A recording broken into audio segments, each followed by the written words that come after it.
Hi there, and welcome to another Stompy 51 miniature adventure.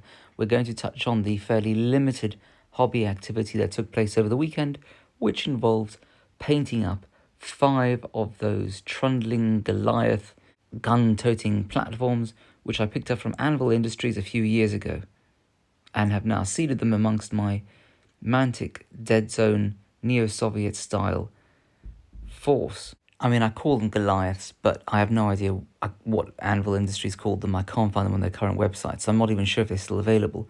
But I call them Goliaths because I remember in World War II, the Germans had these kind of tracked mini tanks, which I think were kind of mines that would sort of roll up and go boom, though knowing the Germans, who knows how many actually were used to any effect, thank heavens. So I took each of them and I undercoated them with a mix of a bit of green black mixed in with army painter green, and then I gave it a wash with, is it Biltan? I can't remember, one of the Games Workshop washes, and then I dry brushed it with army painter green mixed in with a bit of a flesh colour, kind of taking an approach that I saw online somewhere for T-34s, which look kind of slightly World War II-esque, because these are, as you'll see in a moment, are supposed to be kind of neo-Soviet themed. And then I used a beautiful paint from scale 75 called Black Metal on the tracks, which, unlike a lot of the Games Workshop kind of metals and silvers that I have, looks properly heavily industrial. And then I dry brush that, not very consistently to be honest, with one of the Games Workshop metals, lead belcher, something like that, and it looked all right. And then I used some rust effect that I've got just to kind of dollop it in between the wheels. These are so obviously 3D printed, but I bought them years ago, so it must be from a period before 3D printing became so open to the masses, and they really do look like little Goliaths. And then I picked out various buttons and bits and bobs in yellow and red. The optics I did in blue. I didn't go wild with the optics. They're really just one layer of blue, then a little bit of grey mixed into the blue, and then a little dot of white. And then I just scooped in some UV resin water effect to make them look like they're kind of a bit more glassy. Though foolishly I then put on some matte varnish afterwards, which got rid of most of that glossiness, but hey ho. But I didn't screw it up as badly as I did these two Striders, Mantic Striders, which you'll see again are painted in that sort of neo-Soviet effect. But you can see what I did was, instead of only dolloping in a tiny bit of the UV water effect, water resin, I kind of dolloped in way too much, and so now it looks like there's kind of water flowing back and forth.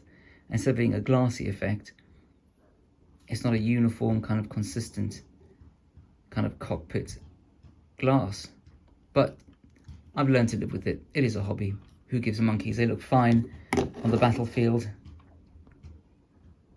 so they'll be striding forward, supported by kind of missiles for a bit of anti-personnel and a little bit of armor-piercing effect, kind of lasgun type things, which I think in Deadzone, which they're going to use for, are armor-piercing 2, considering that these are like something like armor 5, so these will, give a good chance, reasonable chance of kind of causing a bit of damage to those. And these are really anti-infantry, as you would expect from something that looks like a Gatling gun, and they put out a lot of bullets with sort of a suppression effect. And then running in between them will be these Coppleston Neosovs, who in Deadzone I use as Gumps. I forgot what they're called, new recruits, and they're so bad, they don't even give you, they don't even give the enemy victory points for killing them. I think an average kind of basic Gump gives, 1 victory point, they give nothing. These would give something like 2 victory points, these something like 4 or 5. But they do kind of swamp you, and then some of them are walking around, they wouldn't be recruits, some of them would be standard soldiers walking around with, these aren't rocket propelled grenades, these are some kind of grenade launcher, which again I think just kind of covers a whole cube, because it's a cube-based game. It covers a whole cube and sends everyone in there flying, which is good fun. Snipers, which let you sort of take pot shots and add dice for the scope to kind of the wounds that you have. And then I think this guy I might take as a major, and as you can see, he's not going to be very great at combat, but he adds a couple of tactic dice, which is good for extra kind of out of sequence effects. And I think you can call it a drone strike, which is quite funky. And so that's what I'll be throwing into battle probably next week. And just to throw him in for fun, this is, what was it, Bauhaus.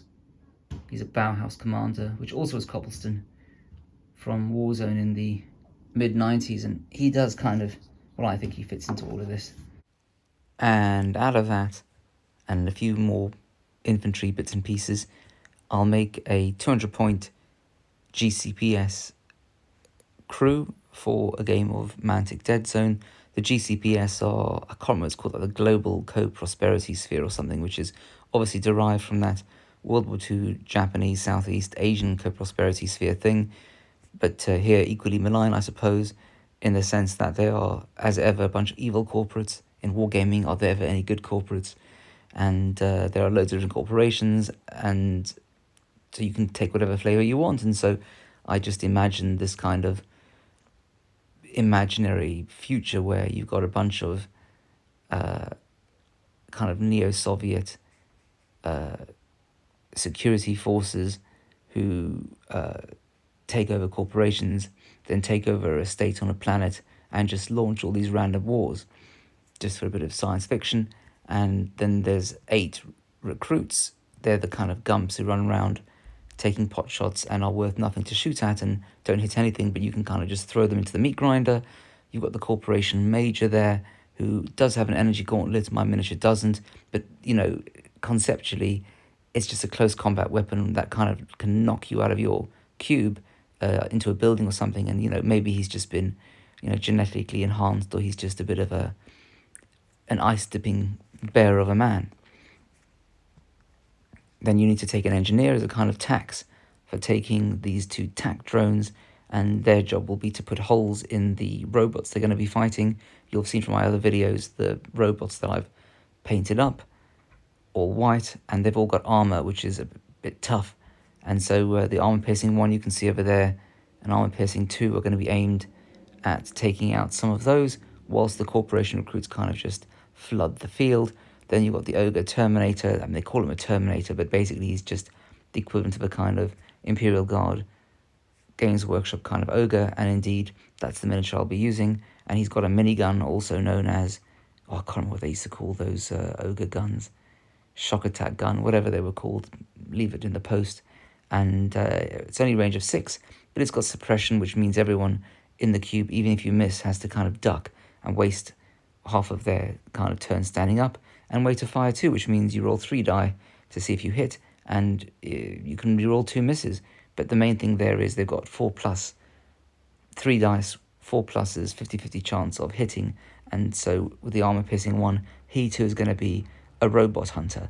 But the real robot hunter is at the bottom over there, the Strider with his Polaris cannon, and armor-piercing 4, which will just totally ignore any kind of armor at all, really, given that most of the robots are armor 1, maybe armor 2.